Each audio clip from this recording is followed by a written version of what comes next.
So today I'm starting a new experiment because I want to be posting videos every week, and I think this is the format that I would enjoy the most, which is once a week talking about the news in our little bubble slash industry. In the future, we'll have guests on as well in order to be talking with them because I think it's way more interesting going back and forth with someone. But today, for the first podcast, I will go solo and I have three topics that I want to talk about today. So let's get into it straight away. So the first one says, a friend told me with tears in his eyes that someone had copied his project. He blamed AI and his community. I remember him telling me how AI was working for him, how he could finally enjoy life while his computer did all the work. From the outside, it looked like he was making money without doing anything. He was proud of his community. He had found a niche. Yesterday, all I heard was, they copied my idea. This is obviously AI generated, so it's a little bit painful to read, but ignore that. I will just focus on what actually the story is about. We had a tough conversation. I explained that his app was another variation of thousands of apps that already existed. What he had really found was a niche within a niche. Can you really be surprised after researching the market and taking inspiration from what was already out there? He argued that they had copied him one to one, exactly the same. So this has happened to me many times. So anyway, this guy cries because someone copied him one to one. Okay, I get that, like I'm not gonna try and pretend that I am Mr. Tough Guy because I am not Mr. Tough Guy. I am also sensitive, and I remember that when I was copied in the past, I felt horrible when I was copied one to one because I was at my full time job. I was growing with Cyberlease, close to hitting, like huge milestones, like reaching my salary, surpassing my salary, dreaming and hoping of quitting my job and having my freedom and traveling the world. Like all my dreams were gonna come true. And then other people started competing with me in many different ways. And one of them was stealing my lists and reselling them for 1/10 of the price, leaking my list for free on Reddit, copying me one to one, emailing my customers, running ads against my name. And I remember that when people did copy me one to one, like I felt horrible back then. And I was spying on them and all those things that I do not do anymore because you get used to it very, very, very soon. Very quickly, you get used to it. Because what happened, and it is extremely interesting, at least in my experience, that none of these people stayed in business long term. And I am not sure why. I have a few theories, but I am not really confident in them. Like, I think copying one to one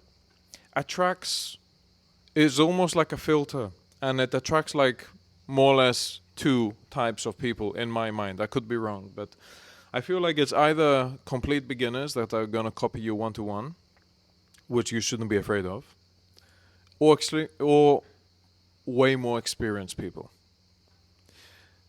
And the reason I feel like that is because now that I am coming back and I'm looking to build a new business,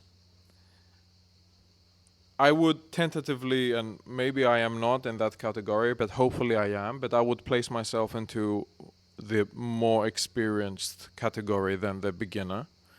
Like I am looking to copy again, but not one to one. And this is what I wanted to talk about. One to one copycats, I don't think you should be afraid of. Because most probably, either they're going to be complete beginners or they're going to be very experienced people. So probably they're not going to copy your idea. They're going to copy something a lot more lucrative than your little side project. So, just to finish this post here, what did you expect when your product could be built by AI? He got defensive. I've dealt with clones too. People copy you. Nobody copies a loser. I hate that expression. I hate the expression that says, what is the expression? Like, imitation is the highest form of flattery, something like that. Dude, I don't buy that at all. Like, don't copy me to flatter me, because I don't get flattered by that. I just get annoyed. Like, why nobody copies a loser? Yeah, they do. People copy losers all the time. Yeah, I don't get that. Like, oh, you should take it as a compliment. No, fuck no. I'm not taking that as a compliment. Someone copying me 1-to-1. Absolutely not. That's where the value is. But if people are copying you, it means you found a good product. No. A good niche. No. And even better, an effective distribution strategy. No. Maybe if you're making some money, but it doesn't necessarily mean that. Like, so many people, they copy $1,000 per month projects instead of copying like $100,000 per month project. What does it mean? That they are more successful than the big company? I think people tend to, like, I got more copycats at 1K MRR than I got at 50. Because I think it's almost like in the brain, like, oh fuck, 50, there's no way I can do that. Let me copy something that is more in my league. So people will copy you more when you're like at a low revenue level, I think. So yeah, it is not that they copy you because you're the man and you're a winner and it's the highest form of flattery. They just copy you because they think that they can also do what you have. That's where the value is, not in the code. They can copy your product. Okay, true. They can copy your features. Yes, they can copy your design, but they can only copy what you've already built. They cannot copy what you haven't created. That's your advantage. Wake up tomorrow and do it again. Okay, whatever. Those were my thoughts on this. That was a cool post. And going into like copying and what can be copied and what cannot be copied, a lot of people, and this is the second topic I want to talk about, a lot of people focus on audience building a bit too much, in my humble opinion. And they feel like, okay, if you have an audience, you can do anything, and everything is trivial and everything is easy as long as you have an audience. And therefore, I should build an audience. But in my experience and opinion, these things are not mutually exclusive. And for anyone only listening, I have a post here by Mark Liu, who has this image from the Matrix with the red pill and the blue pill. And the red pill is kind of like the enlightened person, and the blue pill is like the sheep, mentality. I believe what everyone else believes. And the red pill says build cool shit, and the blue pill says I need to build an audience. And I actually agree with this post a lot, because I think that the way to get an audience is to build cool shit. Okay? It's not, you don't build an audience in a vacuum. You do interesting things and share them with the world in order to get an audience. The way I built my audience was also like this. And of course, disclaimer, I don't need to say it every 2 minutes. This is just in my experience. For you, it might be different. But for me, like, I was building for years before I hit like 1,000 followers. Like, I was so much more prolific than I am now. Like, now I am a lazy fuck compared to myself 5 years ago. But by building things, I built an audience. So these things, they come together. It's not like, oh, I need to build an audience or I need to build cool shit. You build cool shit to build an audience. And yes, it helps to have an audience, but not as much as you think. Because the following topic and the final topic that I want to talk about is outbid.lol.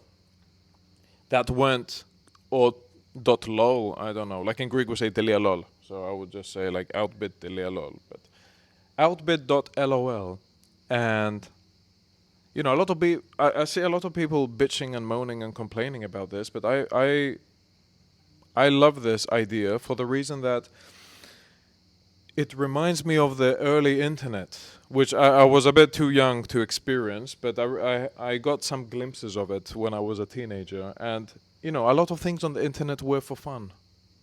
Like so many people saying, like, oh, this is not a real business. This is not providing any value to the world. Like, chill, dude. Like, not everything has to be serious. And so many companies have started as a joke and became serious companies. Facebook. What other example do you want? Like, even Facebook started as a fun project. You can always find a spin-off. Like, he has built this for whoever does not know what this is. It is a website where you pay in order to be on the top.